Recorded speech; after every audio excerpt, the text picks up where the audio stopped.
খাবারের দৃশ্য দেখে কি একটু মাশাআল্লাহ বলা যাবে বন্ধুরা? অবশ্যই ইনশাআল্লাহ খাবারের দৃশ্যটা দেখে একটু মাশাআল্লাহ আপনারা বলবেন। দেখেন আলহামদুলিল্লাহ ওরা কত সুন্দর করে খাচ্ছে। আমার পাখিগুলো কত সুন্দর করে খাচ্ছে আলহামদুলিল্লাহ মাশাআল্লাহ। প্রত্যেকটা হাঁস আলহামদুলিল্লাহ আমার সুস্থ, একদম সুস্থ সবল হাঁস। দেখেন কত সুন্দর করে খেয়ে নিচ্ছে, একদম লাফিয়ে লাফিয়ে আনন্দ ফুর্তি করে করে ওরা খেয়ে নিচ্ছে। মাঝে মধ্যে এরকম খাবার দেবেন, হ্যাঁ মাঝে মধ্যে আবার দেখা গেছে বিশাল আকার ওই যে আছে টিনে দিয়ে থাকে।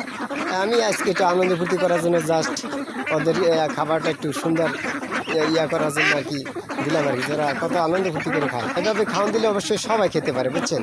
আর যখন আপনার ওই টিনের মাধ্যমে দেওয়া হয় তখন মারামারি শুরু হয়ে যায়। আমি টার্গেট করেছি এই আপনার ঘাস দুফলা এই যে দুফলাটা রয়েছে, হ্যাঁ সুজলা সুফলা শস্য শ্যামলা দুফলা পরিবেটি, এর ভিতরে খাবারটা দিলে আলহামদুলিল্লাহ ওরা খুঁজে খুঁজে খাবে, ভালো লাগবে, সবাই খেতে পারবে। আসসালামু আলাইকুম।